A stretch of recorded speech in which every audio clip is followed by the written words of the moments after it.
welcome back to Cinemavino. It's good to have you guys here with us. Yeah. We've got Sean Jordan, Taylor Owens, Yo. and my name's Todd Wofford. Good to have you guys tune in for our installment 3 of our Beatles series. This will be Yellow Submarine. Tune in and tune out. The Beatles' first animated movie. Yeah. And yeah, we are drinking a French Rhone Syrah blend. Yeah, nice little Cote de Rhone. Yeah, Domaine Valot. I picked Syrah just because it is one of the more peppery wines. You son of a bitch. There you go. You get a little more spice, a little more pepper to this one. So, Glovey. Pepperland. So, if you're going to Pepperland, Syrah is the wine you want to take with you. You also could have done some green apple. Mm-hmm. You know, find like a good white that has a little notes of apple. Yeah. Ooh. But Good. the 3 movies we've done so far kind of encapsulate the different reasons, the different ways that we pair wine. You know, because it's like we did rum and cokes for Hard Day's Night because that was Paul McCartney's drink of choice when this movie was being filmed. And then for Help, we did lagers and limes because that's what they drink. They order on screen. Yeah. I did tell Taylor before you even walked in, I was like, I bet he's going to bring lagers and limes. I was hoping. Yeah. There's no way around it. There's nothing else he was going to do. It's too perfect. Yeah. But then for this one, I want to pick something that flavor-wise matches the content on screen, you know, something that's very peppery. Yeah. Colorful, peppery. Mm-hmm. Yeah, there you go. Bold. Music on my tongue. So this is about a $20 Cote de Rhone from France. It is, I believe, almost all Syrah. There might be some steal for $20. Some Grenache. It drinks really well. Yeah, it's that good, approachable, everyday wine for that price. It's getting tougher and tougher to find wine in that price point that you can drink, but be a really good food pair. You can do this with, because it's light bodied, but like flavor wise, it's got a kick. It's got some oomph. I like it. Yeah. So yeah, Domaine Valot, if you're looking for a good French Rhone. So a little bit about Yellow Submarine. This was released November 13th, 1968. So this was 57 years ago, almost. This is their 3rd theatrical film, 4th overall after Magical Mystery Tour, which was a made-for-TV movie. This is their first animated film, although it follows they had an animated cartoon in the 60s, a Saturday morning cartoon. And this actually borrows some of the voice cast from that cartoon. I was going to say, they don't actually do most of the voice acting. No, they do not. Nope. That tells you how enthusiastic they were for this when it was getting made.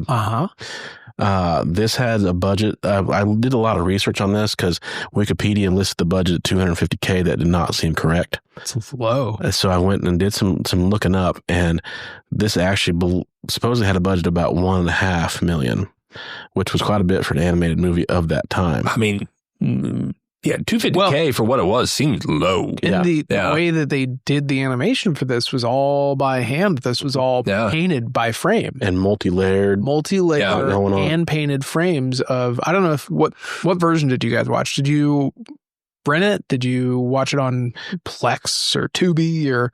I know, there's like Apple TV. Yeah. You rented it on Apple TV? We bought it. Yeah. It's like we have the DVD.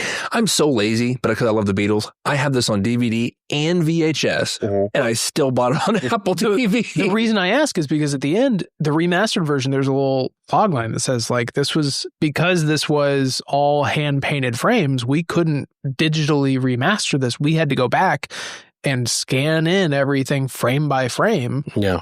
And like touch up the paint by hand and scan it all in. So the remastered version of this is a hefty chunk of work to do. Yeah. Painstaking. And this has been re-released to theaters several times, which made getting its exact gross down difficult. I still don't have the exact gross. When it came out, this grossed between $4 and $5 million in the theaters. I don't know what it would be now because it's been put back in theaters. It's been redone and re-released several times since. Any idea if the drop in gross was from the past 2 movies, which I think were, you said 12 and then 11? 12 and 14. 12 and 14? Yeah. 14 and then 12? Yeah. 1 and 2. This dropped down to 4 or 5. I mean, that's a drop. Supposedly this, some of this was the fact that it was animated. Some of this, because this was one of the early films to really make animated film like a true like art form beyond like a kid's movie. Yeah. And some of this, they said that the box office releases around this time in Christmas season of 68 were very crowded. There was a lot of stuff out in theaters at the same time, which affected its gross in a bad way. Anything we would have heard of? I know Oliver was out, Lion in Winter, which we've watched and read. Yeah. There was a bunch of stuff out during this time period. There was a lot of like, there's more than that even. I think there was a Disney movie out around this time period. I can't remember which one it was. If it was Chitty Chitty Bang Bang. It was one of those movies that was like another Disney movie. Or Bed Knobs and Broomsticks. It was a crowded time period for movies that winter time. So this has a very distinct animation style. One bit of research I found was they really wanted to find animators who had not worked for Disney. They did not want this film to look in any Disney film. They succeeded. Yeah. Mission accomplished. Mm-hmm. Yeah. Mm-hmm. With the result, it kind of looks like a little bit like I see a lot of Andy Warhol, like pop art. 100%. Mixed with like, ironically, Fantasia. This is like a psychedelic 60s. Oh, yeah. A lot of like three-dimensional color bursting, just wild, abstract. It's a piece of pop art. Mm-hmm. Psychedelic Fantasia would be a great band name. Yeah. Yes. And a movie I would watch. Yes. Gave it that name. Put Mickey Mouse in a psychedelic Fantasia. Okay, Fantasia's already a little bit trippy. Yeah. I remember showing that to my oldest son when he was probably 3 or 4, and it overwhelmed him visually. Oh, yeah. It's intense. It was a lot for him to take in visually. But this is probably the most iconic of the Beatles movies that have been released because it's the most often referenced. You see a yellow submarine pop up everywhere. Well, and it's the most like visually stunning, right? The other two just look like movies. Yeah. Mm-hmm. You see this in The Simpsons whenever Lisa gets her braces put on. Yep. She goes to Pepperland. Yeah. You'll see this pop up in Family Guy. You'll see this in like Walk Hard. I don't know if you ever saw where, trippy cartoon Beatles. It's like, oh, this is a bad trip, Dewey. Yeah. So this is referenced a lot. This is one of the more iconic. You could show people this style of animation and, watch out for the copy drawing of Queen Victoria. Help us. People will know. It's like, oh, that's Yellow Submarine. Yeah. And so this film is definitely the autumn of the Beatles. This is if we've done spring and summer, this is the fall of them. This is their full, like, in terms of their music and their overall vibe, they're deep into drugs. They're deep into LSD. Yeah.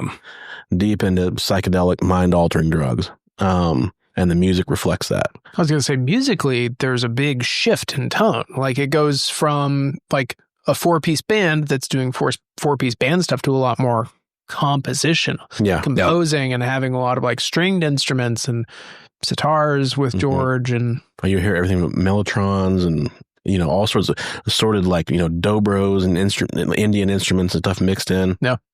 It's a lot busier. But also it help you can see the Beatlemania being stripped away. Here it's completely gone. Yep. Because it's like originally the Beatles were built on the idea of this sort of shared identity. To me, it was almost like the musical equivalent of Musketeers. They dressed the same way. Yep. They'd bow at the same time. They were a unit. And they gradually grew apart from each other. Now you see them in completely different outfits, completely different hairstyles, different beards, different personalities. They kind of come at the music from different directions. Well, that was also the cultural shift, right? So like in the early 60s, it was boy bands were 4 guys all dressed the same. They stand in 4 different positions, like on the stage, and they play. Yep. Very, very well dressed and tidy. Yeah. Now it's like they're clean shaven, suits and haircuts, hippied out. This is totally. Now it's the late 60s. They're on drugs. Yeah. There is no hint of Beatlemania in this film at all. No. They have completely moved. JFK has been assassinated for a long time. Yeah. And I mean, now, like, by the time this movie came out, RFK and Martin Luther King had been assassinated. Yeah. So it's like, shit. It's like the RFK, the first one. Yeah. Yeah. The elder, the smart one. Yeah. The one who got most of the IQ points had been assassinated by this point. So yeah, at this point, the 60s were in kind of a dark place. And so you can see thematically the Beatles this was the edge of fall. It's like now, to me, like Get Back and Let It Be or The Wintertime. And the darker, it's the end of the road. This is the last bit of cohesion they would have as a band. And that was completely gone by the time you get to Abbey Road and Let It Be. It became more work for them to get together into a room. So, Did they have a bunch of side projects at that point? Like, were they all kind of off doing their own self-interest stuff? Ringo was acting. John was acting. Paul was doing the compositions for orchestra. George actually did the movie soundtrack around this time period. But he was also, doing stuff in India. He was with Ravi Shankar. I was going to say, he was getting big into spiritualism, and they were very much in different pages. John was obviously with his paramour. He was hanging out with Yoko. Yep. And this actually is around the time that he met Yoko was when this was being produced. So he was getting into abstract, like avant-garde art. Like Paul and John could have been more like further away from each other in terms of like Paul's doing stuff for orchestra, kind of his own composition. He's doing classic stuff. Yeah. Classic art. Yeah. John and Yoko were like, John's on the cutting edge. they're sitting in trash bags on stage. Yeah. They're laying naked in beds on windows. Yeah. It's like there was one thing Yoko did where she's on stage and the audience comes by one at a time and snips off a piece of her clothing until eventually she's naked. That was the whole act. Yep. So that's where John was. So very strange. So I'm curious to hear what you guys think about this.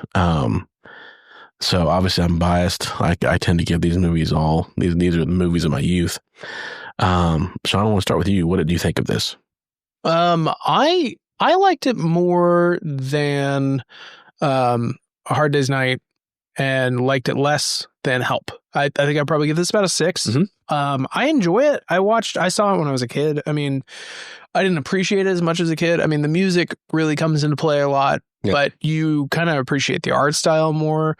Did you ever see The Wall, Pink Floyd's The Wall? Oh, yeah. It kind of reminds me of the laying the groundwork for The Wall to be a more cohesive, more trippy, like kind of a darker animated movie. Yeah, The Wall's almost like a dystopian version of this. Yeah, it's like it's a lot darker. Mm-hmm. This one is a lot more chipper and a lot more like, bring the music back. What are we going to do? It's a lot more Beatle-y. Yeah, it's Beatle-y, and it is fun. It's poppy, and there's like that pop art kind of vibe. You get kind of that Andy Warhol, which was new at the time. Mm-hmm. So like it was novel then, but now it's kind of, it's like you said, it's such like a iconic art style. Like the Yellow Submarine art is a thing. Yep. So it's kind of hard to separate now like that from what we know. But seeing it again, it's probably been 15, 20 years since I've seen this. Yeah. It's fun. I mean, the music is good. This is the Beatles era of music that I like the most, where they kind of have a lot more body to it. Mm-hmm. It's a lot more complex and it's a lot more involved. Experimental. Yeah, more experimental, because that experimental stuff is what kind of transitioned into the early 70s. Mm-hmm. So I don't know. I think these guys being artists with unlimited resources for music musically puts them into an era that I really enjoy, like the Revolver era, getting into the White Album, getting into Abbey Road. And obviously when we get into their winter is when they kind of strip away a lot of that stuff and go back to them just being a 4-piece band. Yeah. But I think visually this movie's great. Artistically, it's great. The plot, who cares? Yeah. But like there's great humor in here. Like you still get, the individual's humor a little bit, but because it's not them, you don't get it like you don't get Ringo's personality coming through as much, and you don't see like George being a cute little guy, Yeah. It's just a movie written about the Beatles and not a movie of the Beatles. Yeah. Yeah. In my opinion. Mm-hmm. But it's still good. I give this a 6 out of 10. Yeah, this is when I first saw this, I was not into it. Yeah. And maybe because I was like younger and I was like, oh yeah, I was a kid when I did not like it. I was like, oh, this isn't like, but I just kind of dismissed it. Yeah. I was like, oh, it's not what I thought it was going to be. Yeah, I was like, so this is for people who like the Beatles. And I remember like telling my dad, I was just like, man, their voices are all weird. And it's like, oh, that's not them. Yeah. And I was like, oh, what the fuck am I watching this for? What and am I was doing like, this for? Yeah, I was like, this is stupid. And it was like, so I was in 7th grade. And I was like, this movie sucks. Yeah. And I was like so into the Beatles and I just kind of tossed it. And then I watched it years later and maybe kind of around the time like I was like getting back into like certain music. Yeah, drugs. And I was like, man, this is actually, and I think it was more like the artistic side of it. Because I was like, oh, I know all the Beatles songs and I know that it's not them, but it was like, damn, this is like, and the other thing too is like, not to sound like a little bitch, but like, it kind of scared me. Like when I was at like a lot of the blue meanies are intense. Like, but that's the thing too. Looking back, I'm like, the detail on all that stuff, it still kind of made me cringe a little bit watching it just the other day. I was like, wow, I'm kind of have some PTSD here. Cause like those close-ups, the big eyes, the mouth right in your face. Yellow teeth. Yeah. And it was like, and everything was just like, those are the aspects that I think really shine out of it. And I was like, man, that was cool. And it was like, man, they fingers like flying around and grabbing at you and then like moving and creepy. And I think that's the thing is like the colors, just the ideas of it where, you know, like the belly of the guy just like eating stuff, you know, and it's like, and then even when they were stuck in the land before they find Jeremy, it's just like all the weird stuff. And I'm just like, man, that is so insane, but it's also so more impressive now. What I hated before was just, I was like, wow, I don't really care about that now. Like I'm more just like visually pleasing. Yeah. We did joke when I was watching with my wife. It was like, man, this is kind of funny. It's like, they really played a lot of songs in this one. Yeah, like a lot of songs. Like when they were in, like they went from like, I can't remember what song it was. Oh, they went from All Together Now to When I'm 64 in like 3 seconds. And I was like, well, we're just going to feel. And so even though they were playing those songs, you were still watching the visual display. And it was just like, man, this is still pretty cool to watch.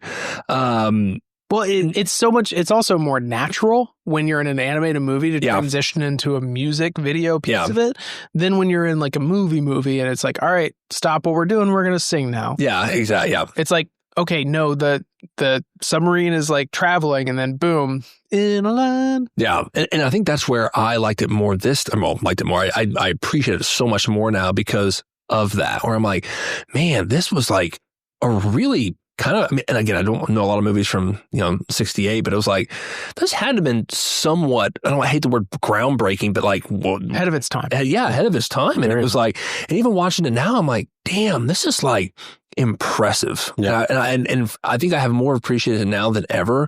And I also have a lot of the toys. Like I got stuff like from that time. I have a glove on the little love thing. And it was like, I've got it in my room.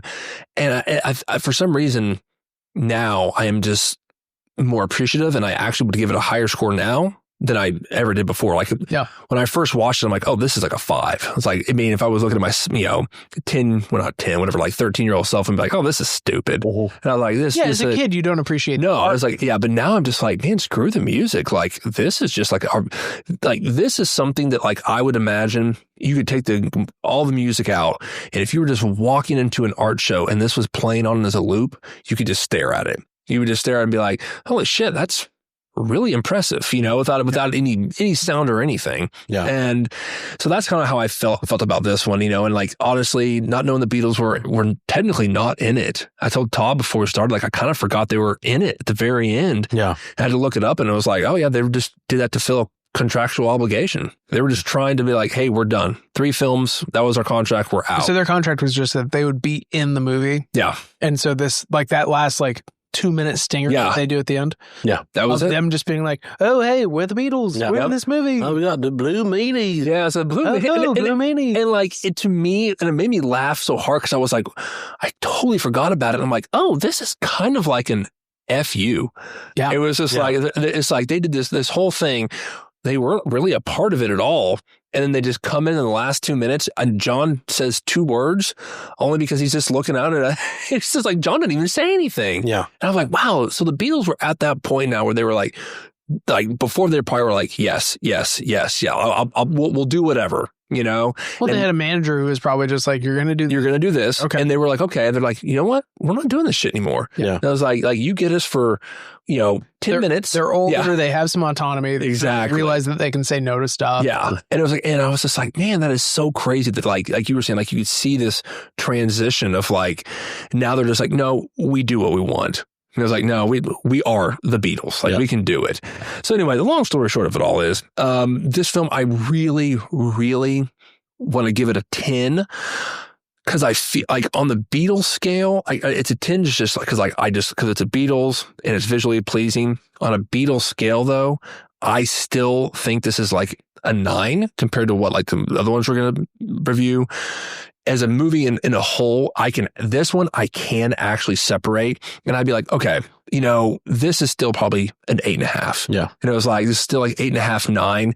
But as a Beatle world, 9.5. So Travis gave this a 6. yeah. And I was like, yeah. And it was just like, well, yeah, because he had too many beans. Mm-hmm. And it was like, he was in a bean coma. Yeah, you got to grade this on the bean curve. Yeah. So, The Bean Curve would be a great band. That's a great band. there's the bean factor. Yeah. There's no bell curve. It's a bean curve. Hello, we're the Bean Curve. Yeah. I'm a 9 as well. Yeah. And it's weird because like I come at this one too from a different angle of, I'm sure you guys know this, that I've always been like, when I was a kid, I was aspiring like cartoonist. I draw stuff. I'd say I'm an amateur cartoonist. I'd love to draw things. Yeah. And so I have drawn for my kids multiple Yellow Submarine pictures, multiple like Pepperland pictures. There's one hanging in their playroom right now that I drew of like this crazy phantasmagoria of like the Blue Meanies and the Yellow Submarine, but then I mixed in like Lisa on her like drug trip. There's Mr. Peabody and Sherman and like all Marvin the Martian. I mixed in this crazy stuff going on in this Pepperland. And so, in doing that, I've had to study the Blue Meanies and draw them. I drew the glove. The glove is in there flying through the set. And so I've gained a new respect for having drawn them myself. Yeah. It's like, for example, like the Blue Meanies, I forget how many fingers they have. I think it's like 7. Oh, yeah. It's somehow, yeah. They have like 7 fingers on each hand, and they're all like gnarled claws. Yeah. It's the voice that gets me of like the main meanie. Oh, yeah. Has this real sing-song voice until he's angry. Yeah. It's creepy. Go, Glove. Lovely Glove. Oh, lovey-dove. So I've drawn before. I've done like the Eleanor Rigby thing where like they show the sun coming up. Oh, yeah. I've drawn that before. I've drawn Jeremy several times. There's a hole in my pocket. So yeah, I've drawn the Beatles. I've drawn the 4 Beatles from this story. I've used this a lot in pictures I've drawn for my kids, and so I've gained a new appreciation from that angle of like like you can see like how difficult this stuff is to draw. It's deceptive because it looks simple, yeah, and it's not. And so the use of colors is crazy. Oh, yeah. Well, and this, like you said on the last movie, like you can't really look away. It's so jam-packed. Yeah. This is more jam-packed. Like I could not like look down at my phone for a minute. Like it was just constantly going. There's always something visually happening. Yeah. There's always some sort of spectacle that you have to like stay engaged on because there's so much that they pack in. Yeah. Visually. Yeah. So I enjoyed it from that angle. I enjoy the art of it.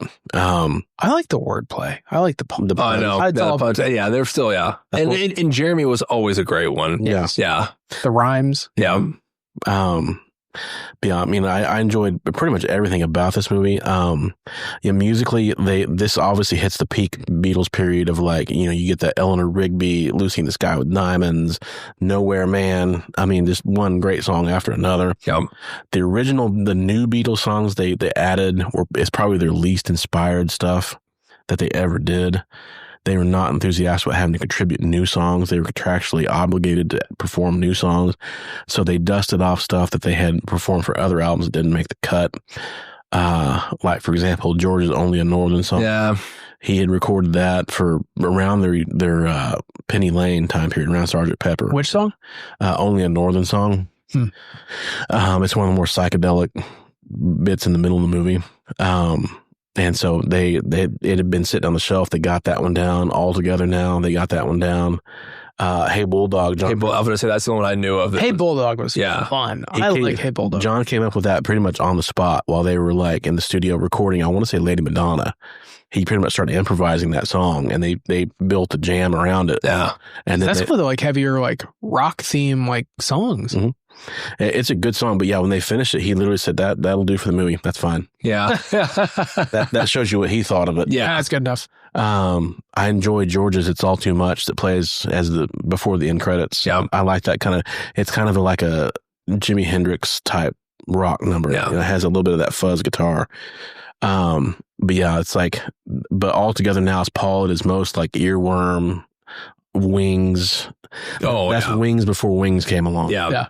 But probably their least inspiring like new composition they did for any of their movies. They lean heavy on the classics, which isn't a bad thing. No. When I'm 64, all the good stuff is in there. So.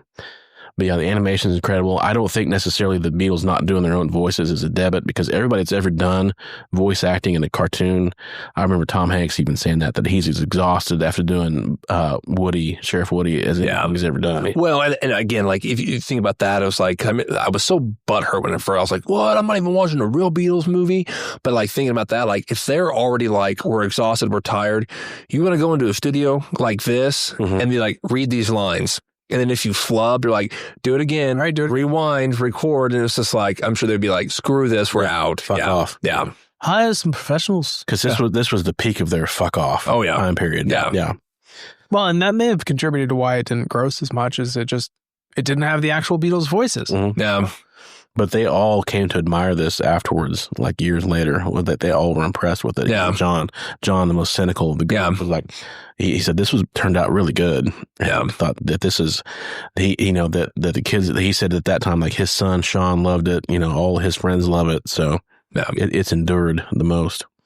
So I would give this a 9. I've always loved it, and some of that's my geekiness as a cartoonist, as a drawer.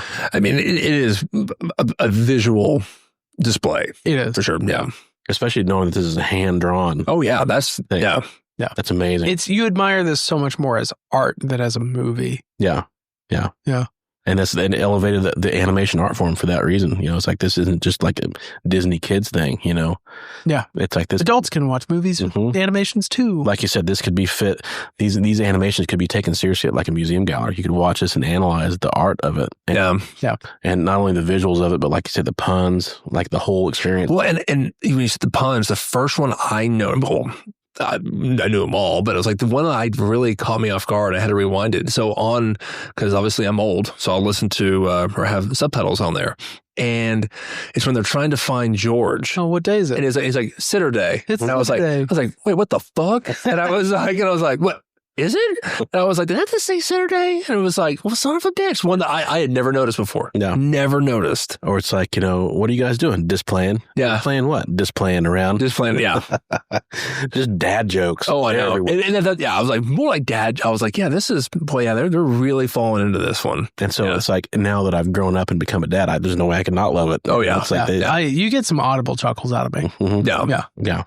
Again, it's that just classic British humor that they do so well. So, but yeah, it's been another episode of Cinemavino. We got Domaine Valat. Very peppery, Côte de Rhône, even though this also has a lot of good fruit to it. This is a very fruit-forward bread. So recommend that, a good rich. Can't get the fruit behind all the pepper. So yeah, if you guys go on Pepperland, I'd recommend it. Next time we're going to Let It Be. Yeah. So that'll be interesting. But yeah, great movie, Only Drunk. We got Sean Jordan, we got Shoujo. Yeah. And Taylor Owens. Yo, Tio. My name's Todd Wofford. And we will see you guys next time. Great movies, a lot drunker. Arrivederci. Arrivederci. Help us. Ease for urgent.